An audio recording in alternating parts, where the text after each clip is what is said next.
protection of civilians is at the core of what you do, and it's at the core of what I do, and I think that there are opportunities for us to work together in a lot of these theaters. I think that it's important for us to sort of understand how each of our organizations operate and what the limitations are, but also what the opportunities to work together are. So I beg anyone that's in the military who's in, anywhere that there's a humanitarian context to familiarize yourself with the OSHA always have civ-mil coordination guidelines and to figure out where the red lines are, but where the opportunities for us to work together are and to build relationships with the humanitarian community.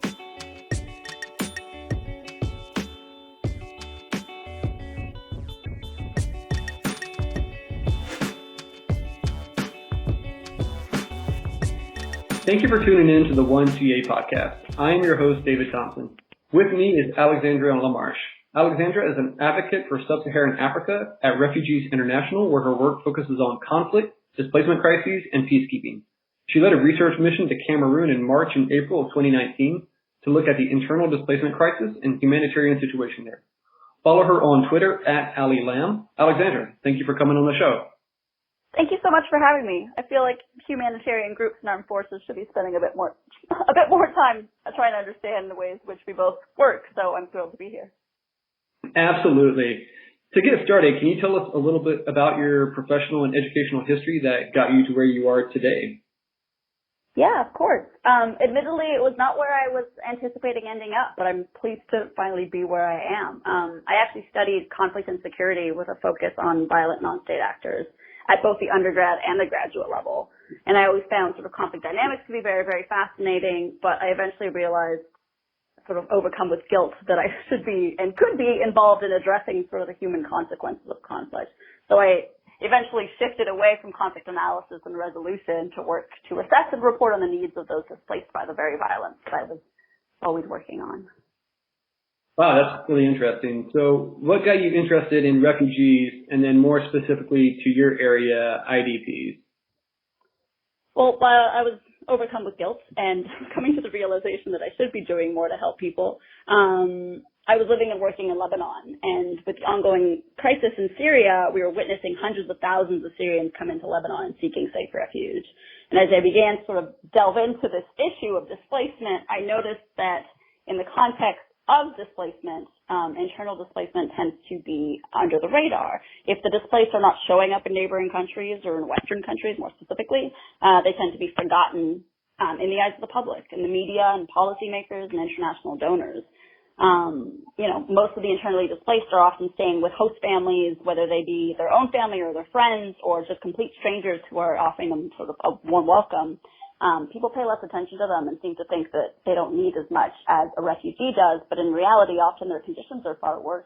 So as I continue to work on displacement, that tends to be my focus because, my heart bleeds for under the radar crises.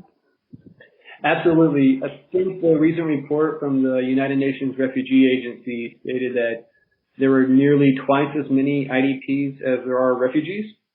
Yeah, there's 41.3 million IDPs worldwide. So that's a pretty significant portion of people if you consider it. I mean, I'm from Canada, and there's, 36 million people in Canada, so it's more than the entire population of Canada is internally displaced in whatever country they come from. If you add up the populations of IDPs with refugees, including Palestinian refugees, it's like the populations of California and Texas combined, so pretty staggering numbers. Staggering numbers that, surprisingly, the world continues to turn a blind eye to, unfortunately. We're talking about it. We're not doing very much. Well, that gets us into Refugees International, where you work, which is a really unique organization in that they do not take any funding from the U.S. government or the United Nations Refugee Agency, UNHCR. Can you tell us more about the work of Refugees International? Yeah, Refugees International advocates for life-saving assistance and protection for displaced populations and promotes solutions to these very crises. We're not affiliated with any government. We don't accept any government funding or UN funding, which allows us to ensure the independence and credibility of our work. And that's something that I find extremely valuable in the crisis where I work in Africa, where, there's a lot of government crackdown on NGOs. We get to come in and be an independent voice without fearing we don't fear getting kicked out of the country or having our operations blocked. And we're also not tied to any of the international donors, so we can be critical and target them in our advocacy. So our business model is that we conduct field missions to crises, assess the needs of the displaced and how effectively they're being addressed by the humanitarian community, and then provide policy recommendations on how to better protect and better provide for those affected. And then, there's a long advocacy period after a report is published on that mission where we push for, policymakers within governments and UN agencies to hopefully enact those recommendations. So we continue to engage on the crises well after we've left them. Who were your main audiences post-report during that advocacy period? That definitely changes from country to country or crisis to crisis. Obviously the U.S. government is always the main target given the fact that we're based in Washington, but we're seeing an increasing amount of time that our advocates are spending in other capitals, in Geneva, especially because a lot of UN agencies are based there, in New York because other UN agencies are based there, in Canada, and of course in Brussels with the EU being based there. I work in a lot of Francophone African countries, so there's a lot more interest from other Francophone countries. So it's a bit of a mix depending on the context and depending who the key players are. Wow, so a very diverse group there. But let's talk more specifically about your recent trip to Cameroon. So recently you conducted research for Refugees International in Cameroon. Can you provide us a background of the situation or a history of the conflict that got us to the present day? Yeah, of course. Cameroon has long been viewed as a model for stability in the region fraught with conflict. I mean, it's a pretty rough neighborhood, surrounded by Chad, Congo, Central African Republic, and Nigeria. And it's always been sort of economically a little bit more developed and far more stable given the fact that it has, 200 different linguistic groups. However, under the surface, tensions between its Anglophone and its Francophone populations have been simmering for decades. The Anglophone minority, which is mostly concentrated in the northwest-southwest regions of the country, has long been marginalized, discriminated against, and economically disenfranchised since the referendum that ended federalism and joined the two populations under one country in 1972. In recent history, in 2016, that instability and that tension sort of gave way to violence when protests against the government's imposition of Francophone teachers and lawyers in Anglophone schools and courts were met with military action. What we witnessed was peaceful protests being met with pretty extreme violence from the Cameroonian military, and that sort of just fueling separatist sentiment that was bubbling under the surface, but not nearly as strong as it is now. Armed groups have since sort of multiplied and enforced school boycotts. We're about to approach the third year of children not attending school, and the subsequent violent confrontations between the armed groups and the armed forces have forced more than 500,000 people to flee their homes, and 1.3 million people in need of assistance. So it's pretty big numbers, pretty fast as well. We saw those numbers pretty skyrocket over the last year. Both armed groups and Cameroonian forces have targeted civilians and blocked humanitarian groups from reaching those in need. And it's a truly dire situation. But with the right pressure and the right elbow grease, I think we can initiate some change. Wow, those numbers, you're talking 500,000 displaced, 1.3 million in need of assistance. And that seems to be a common thing where governments respond to peaceful protesters by using violence, and then it creates more problems for the government and the people. It does. I mean, I can't go back in time and see what would have happened, but I don't think that the crisis would be nearly as bad or the violence even from armed groups would be nearly what it is right now if the armed forces hadn't responded the way they had. But that's just my own hypothesis. Absolutely. So from reading your report and hearing you talk, I noticed the tension between the government of Cameroon providing support for refugees fleeing violence from Boko Haram while simultaneously denying access to IDPs. I'd like to hear your thoughts. Yeah, it sort of goes against Cameroon's sort of long-standing reputation in the region as being fairly welcoming of refugees from neighboring countries. I mean, it has a relatively long history of welcoming people from neighboring conflicts. It still hosts scores of Central Africans in the east, and it's, has obviously been grappling with the issue of Boko Haram, with displaced Nigerians and also Cameroonians up in the area called the extreme north around the Lake Chad Basin where Boko Haram operates. However, the access that has been afforded to humanitarian groups in those regions is much better. Much better, that's not a true saying, but it has not been hindering humanitarian access in those areas the way that it has almost completely done in the Anglophone areas. A group present in the Northwest Southwest are speaking out against the government and have reported that after they've publicly reported on the extent of the needs, that the government authorities have blocked their access to populations, not only the Anglophone populations in the Northwest Southwest, but also in the extreme north. So there's, some pretty significant intimidation from the government on that front. And some international governments have been calling for unrestricted humanitarian access, but frankly, these calls have been pretty weak. And the government's negative role in the conflict goes beyond blocking access. The government is, perpetrating violence against the civilian population. It has repeatedly demanded that international NGOs and UN agencies publicly state that they support government forces, and that if they did that, then they would provide them unrestricted access. But this would be against humanitarian principles, and that's not a possibility for a lot of humanitarian groups.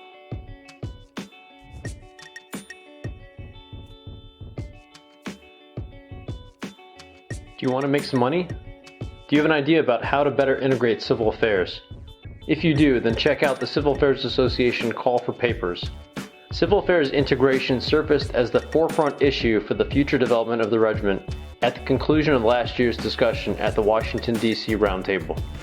However, in order for civil affairs to become a better joint force for integration across multiple domains in human geography, the regiment must first better integrate itself, then with those it works for, by, with, and through.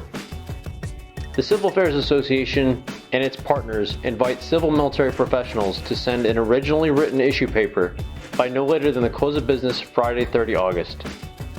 To better assist authors, you can find recent papers, reports, and articles, as well as an array of cited references and historical documents, and the new online research library under the Association website page, Resources.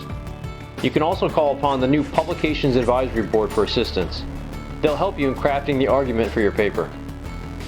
The top 5 papers will appear in the 2019-20 Civil Affairs issue papers, and authors will present them at the CA Symposium in Tampa, Florida in October. First prize is $1,000, second prize $500, and third prize $250. Good luck to all the authors.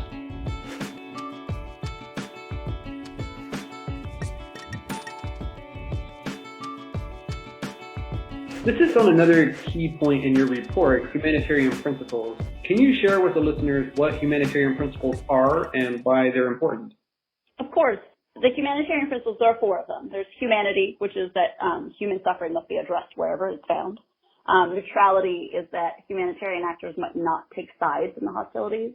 Impartiality is that humanitarian action must be carried out on the basis of need alone and giving priority to the most urgent cases of distress, not based on any type of other factor. And one of the very important ones, obviously they're all extremely important, is independence.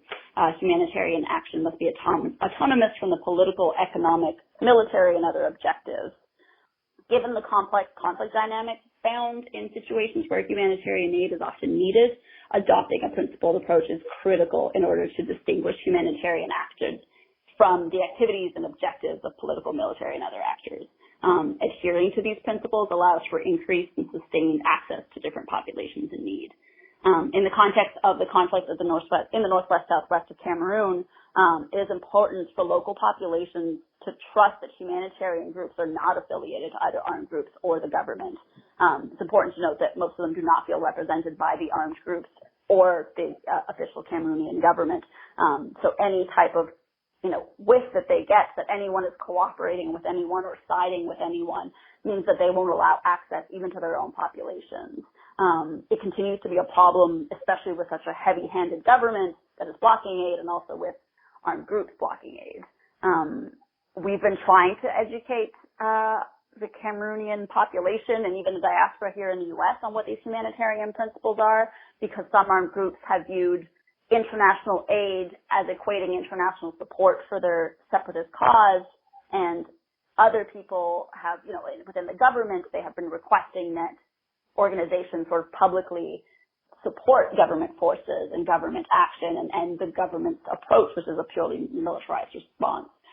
So we've been trying to sort of, hammer in that message that we are based on humanity, neutrality, impartiality, and independence, and that those cannot be, there's no wavering on them whatsoever. And it's been a major, major challenge. And I think especially with the Cameroonian authorities, it's been a major challenge considering how they are completely aware of what humanitarian principles are, and they're willing to respect them and work around them in the two other crises in the extreme north and with the Central African refugees that are in the east. So I think that there's a certain level of playing dumb on it. It's not that they're not aware of it. But with the civilian population, it's really important that they know that, and that they know that, we do have to negotiate access with all parties to the conflict, and that negotiation does not equate any type of support. Do these humanitarian principles work independently, or is it collectively? Is it like an all or nothing approach, or if the government say they want to implement 2 of the 4, what are your thoughts? I mean, I wouldn't even say it's an all or nothing. It's an all approach. I mean, we need to be as principled. Sometimes that means, I think the different organizations often have different understandings of what each principle is and what it stands for and what that implies. But I do think that it's of paramount importance, and we have to continue to strive for it. And as organizations, sometimes have to appear maybe less neutral in order to gain access to a certain population. And sometimes there is a bit of, not that there has to be leeway, but we're sort of pushed up against. And then ultimately the principle of humanity is what trumps everything. We do need to be providing for these populations. And sometimes organizations have been forced to, overlook other parts of the core humanitarian principles in order to make sure that that happens. It's definitely not something that we strive for. And I would always say that it's an all or nothing deal. It's a package deal, but I don't think that decision comes from the humanitarian group, and each organization will make that decision on its own. Each UN agency will make that decision on its own. So that's important to know. And even if you look at sort of groups that are not traditionally humanitarian, like the ICRC has slightly different principles. So everyone operates under their own sort of set of values, but are mostly guided by these humanitarian principles. Very nice. I think the way you termed it, a package deal, really touches on the importance of it. Yeah, and I think, by letting one fall by the wayside, you're harming your own ability to access these populations, right? In the long run, you gain more by adhering to all 4 than giving up one for the short term. But obviously that's great in theory, but sometimes, unfortunately, that's not the case. Absolutely. What countries do you see conducting advocacy for IDPs in Cameroon? International engagement on this issue has been quite surprising, actually, because we're seeing people who are usually vocal not be vocal, and we're hearing people who are usually pretty silent be pretty vocal. The UK and France, which are obviously the linguistic and colonial sort of powers in the country historically, have taken very different approach. The UK has been completely silent on the issue, has not addressed it publicly, and has also provided no humanitarian funding. France has publicly supported the Cameroonian authorities' approach to the issue, which is to solely take a militarized response, and has also not provided any humanitarian funding. While there are signs that France might be changing its tune a little bit, not outside the country at the embassy level, but mostly at the UN level. The Swiss, they're very, very quiet, and they're practicing a lot of private and quiet diplomacy, as they put it. They've been pushing for a lot of negotiation efforts, which is, always welcome. However, all parties to the conflict have publicly stated that they will not negotiate with one another.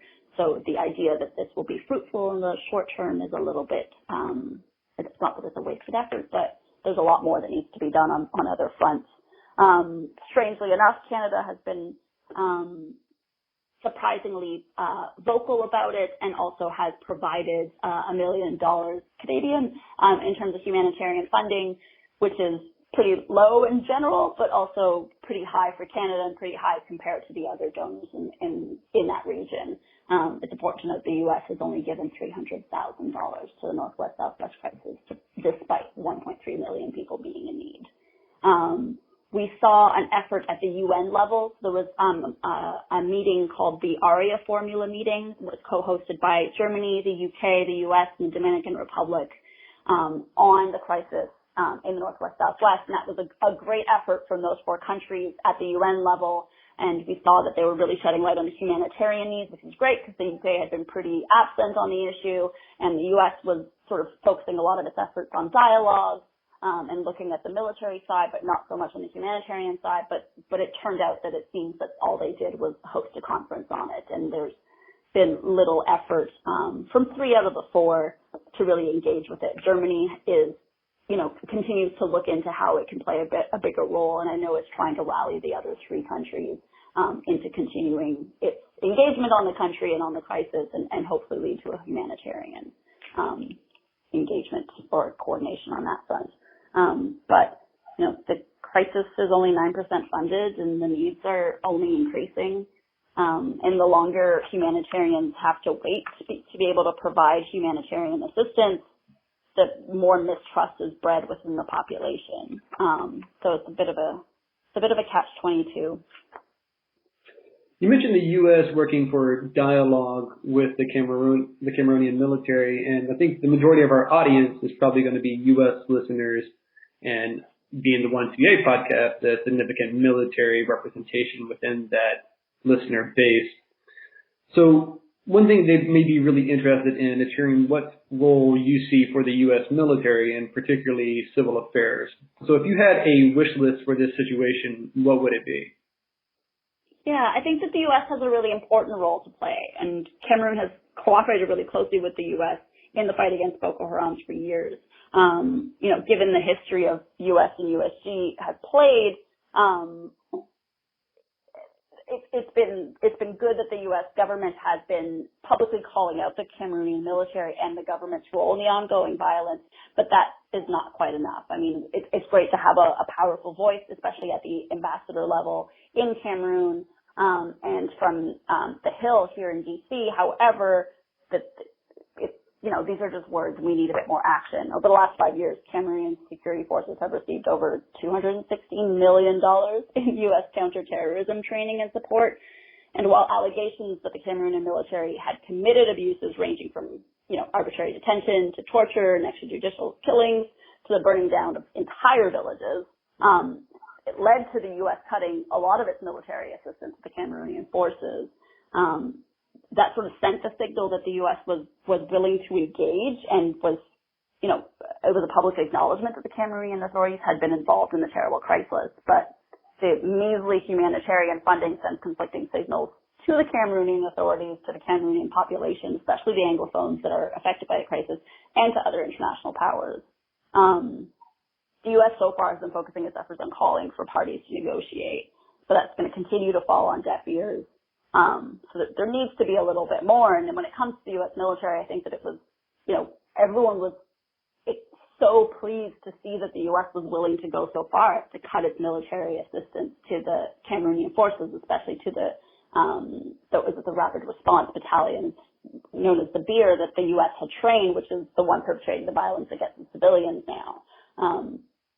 But, we have to acknowledge that having people in extreme need will only continue to further destabilize a region, and that the U.S. can be playing a role now on the humanitarian side, in addition to just calling out publicly, the wrongdoing of the Cameroonian authorities and the Cameroonian military.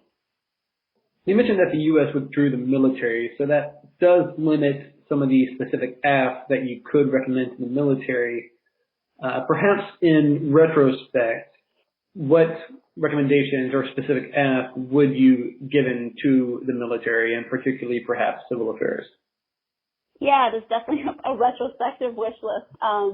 And it's either, cutting military assistance sends a really, really strong signal, but it also just leaves people unmonitored, right? So if the decision was finally to leave, then I think there's a lot that the U.S. military, including civil affairs, should have done before leaving. And a lot of that is sort of, gaining as much information as humanly possible, and maybe that happened and I'm unaware of it, and all of this stuff happens under the radar, and relaying it to the embassy and headquarters staff. I think that would have been really, really important, especially when it comes to the humanitarian needs. I think that, I don't know what that process of packing up and leaving was actually like for civil affairs or for the U.S. military. It's something that we get much visibility on. So I think that to be able to paint an accurate picture of what the situation was, what violence was occurring, who was responsible for the violence, and what was the human consequence in the Northwest Southwest, I think would have been very, very important. We are seeing footage of Cameroonian forces torturing, civilians in a base that used to be used by the U.S. military. Like there's a lot that there's a crossover here, and I think that the U.S. military, despite having sort of cut ties in some form or fashion, there's still a level of responsibility, and whatever can be done to continue to shed light on the consequences of the Cameroonian military's actions, and sort of, I think that's where the U.S. military can continue to play a role, not retrospectively, but now in the future, on making sure that whatever training the U.S. military gave the Cameroonian forces is not now continues to be misused. Alexandra, it's been a pleasure having you on the 1CA podcast. This has been a very informative and eye-opening discussion. I encourage everyone to check out Refugees International work and look up Alexandra's reports. Thank you for sharing your time and experience, and I will leave the last word to you. I guess my last word is that, protection of civilians is at the core of what you do, and it's at the core of what I do, and I think that there are opportunities for us to work together in a lot of these theaters. I think that it's important for us to sort of understand how each of our organizations operate and what the limitations are, but also what the opportunities to work together are. So I beg anyone that's in the military who's in, anywhere that there's a humanitarian context to familiarize yourself with the OSHA always have civ-mil coordination guidelines, and to figure out where the red lines are, but where the opportunities for us to work together are, and to build relationships with the humanitarian community. Alexandra, thank you very much. Have a great day. Thank you so much.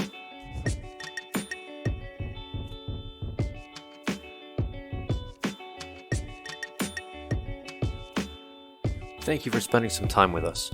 Please subscribe and come back for another installment of 1CA.